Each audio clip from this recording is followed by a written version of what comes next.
Okay, question number 2. This is the second part of the video for section 2.3. And the question number 2, this is the beginning of the second page of that blank notes sheet or the PDF file. If you're traveling at 70 miles an hour, how fast are you traveling in miles feet per second? Okay, now there is something you need to know just because the US Custom Service or the United States non-metric system is so weird. And so you have to know the fact that 1 mile is equal to 5,280 feet. If you don't know that, that's okay. I do not want you to sit down and memorize a whole bunch of things that are sort of confusing. And so I do, if you need to know this type of conversion constants on your exam, I will let you know that I will give you these numbers. I mean, I personally don't remember all these things involving ounces and cups and gallons and whatever else. Okay. Personally, I grew up with metric system, which is the system that is used in pretty much all the countries in the world except in one, which happens to be the one that we are in. Okay, so with that though, you should be able to calculate this. Now, what we are given is the 70 miles an hour. What is that? That's 70 miles per 1 hour, right? That's how you can express 70 miles an hour. Now, because we are asked to calculate this, convert this to feet per second, somehow we have to change this to feet. And the way you do that is to write 5,280 feet per mile, right?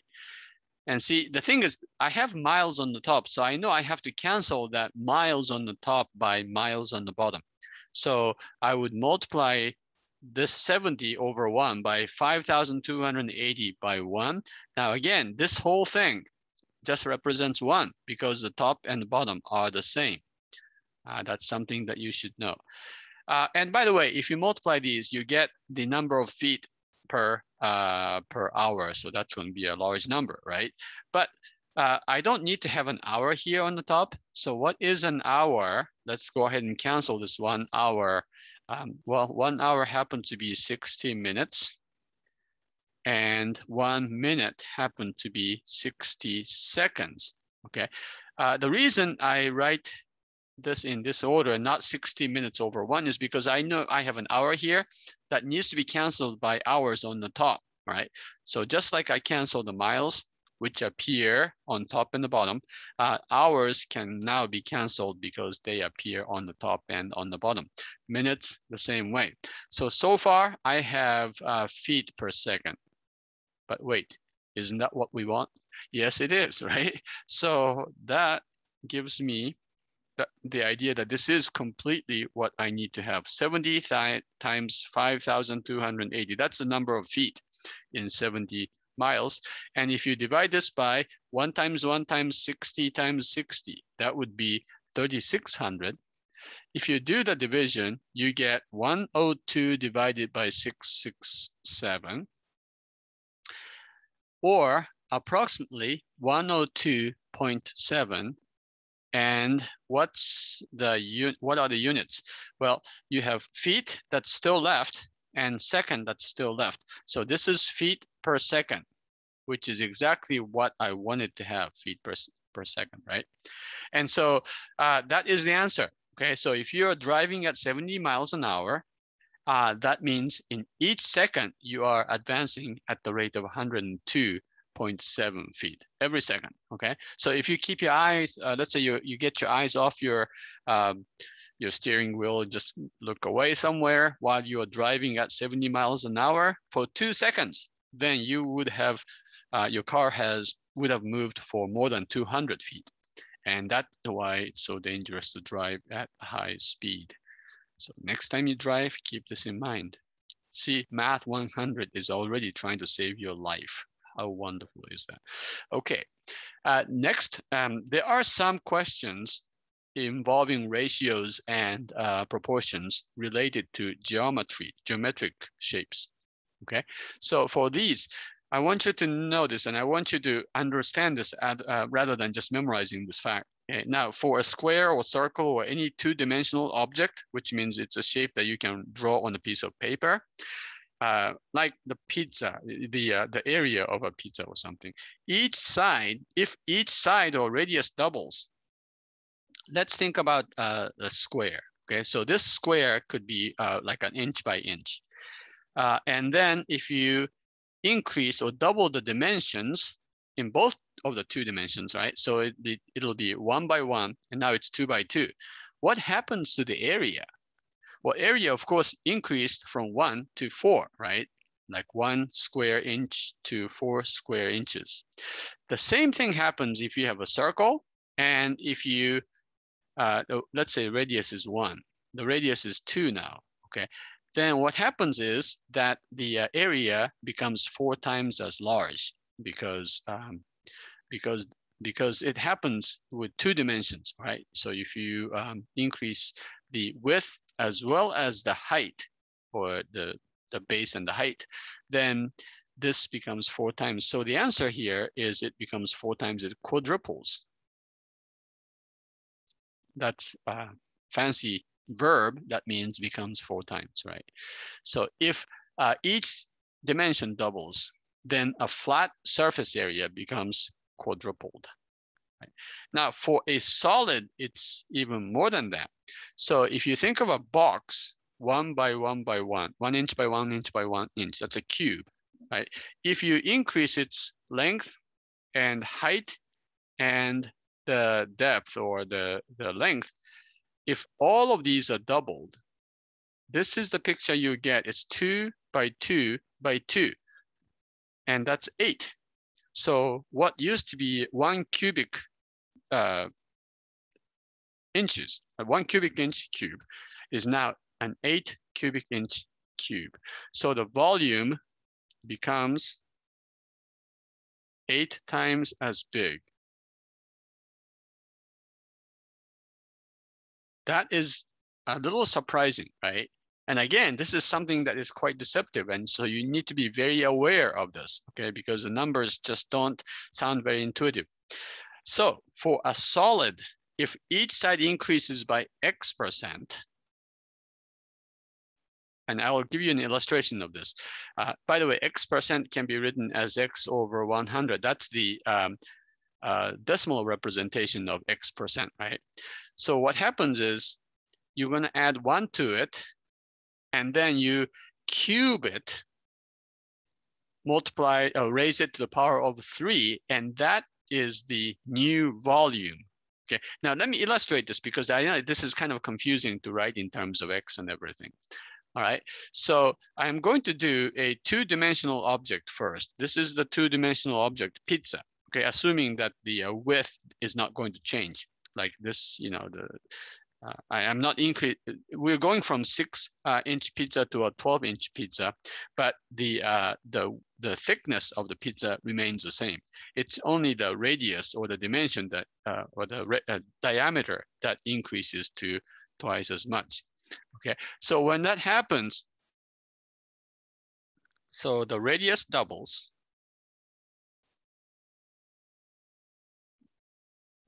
The area quadruples, becomes 4 times as big.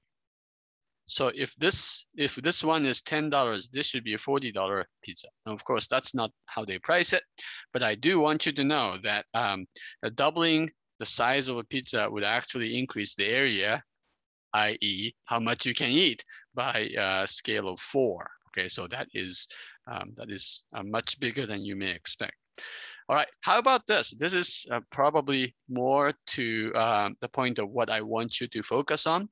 Let's say you have this innocent looking, I didn't say Starbucks because there's no logo you can see here, but here's a cup that's a 6-inch high. Right, so this is 6, and let's say this one is 9-inch high. So this is like a medium and a large or something, right? You can see that 6 to 9, that's a 50% increase because 50% or half of 6 is obviously 3, right? So 6 inches to 9 inches is a 50% increase. And let's assume that the radius is also increased by 50%. Okay, so if each dimension increases by 50%, that's 1 plus 0.5. And again, this is what I was trying to say here. When you say 50% increase, then you are basically considering 150% of the original dimension, right? But it takes place in all three dimensions of a solid, because a solid is a three-dimensional object. So that is what I mean by this expression.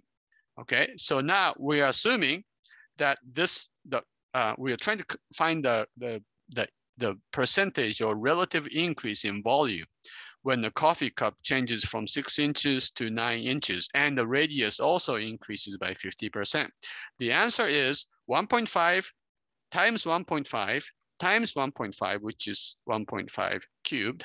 And the answer is surprisingly big. It's 3.375. What did I say? Yeah, it became more than 3 times as much.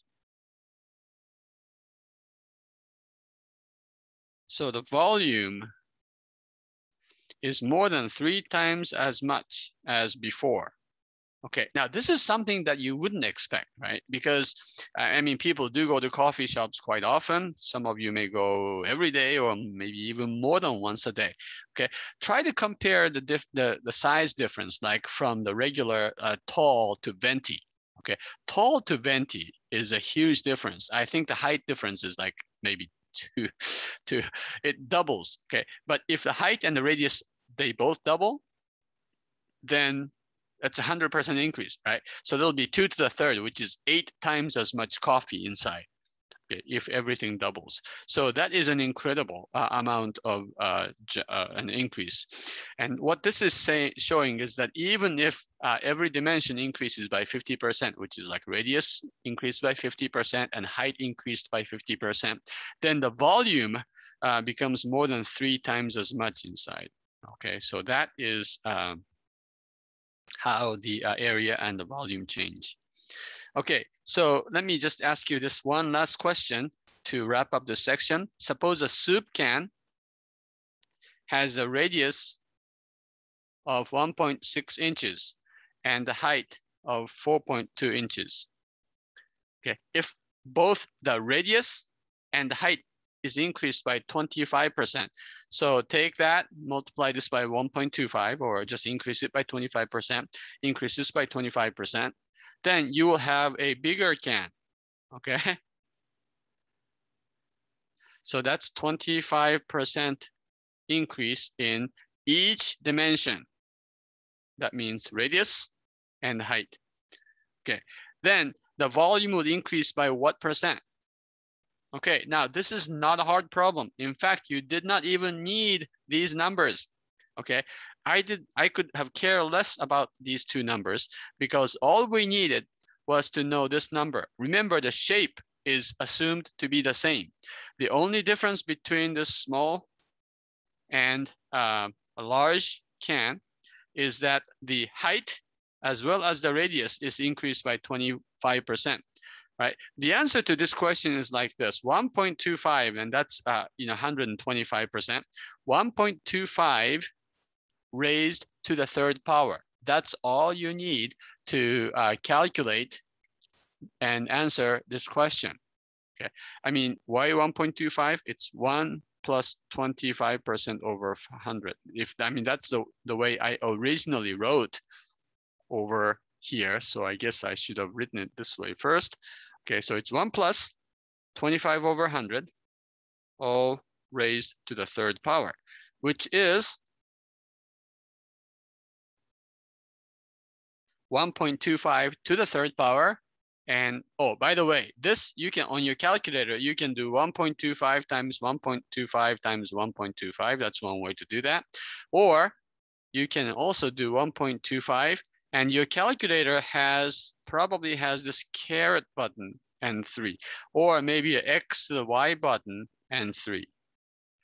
You can press one of these buttons and put 3 and then enter or equal sign, and you should get your answer. 1.25 cubed turns out to be 1.9 5, 3, 1, 2, 5. So approximately 1.95.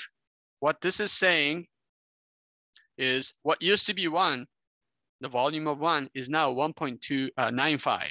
Okay, so even though each dimension only saw the increase of 25%, okay, the volume is increased by 95%.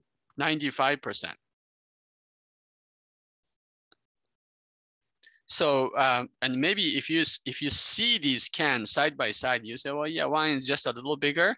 Okay, don't be deceived by that. Just because this is a little bit bigger doesn't mean that you have a little bit more soup. Okay, in fact, you have almost twice as much soup in the larger can than in the smaller can. So keep these things in mind when you compare areas and volumes. Okay, so that is about it for 2.3. You should be able to answer these questions in the quiz and then go on to the online quiz. And if necessary, try up to 3 times. All right, and that would be it. We have 2 more sections in chapter 2, and I will see you when you are ready to learn 2.4. Okay, make sure you keep up with the homework for each section, and I'll talk to you later. Have a great day.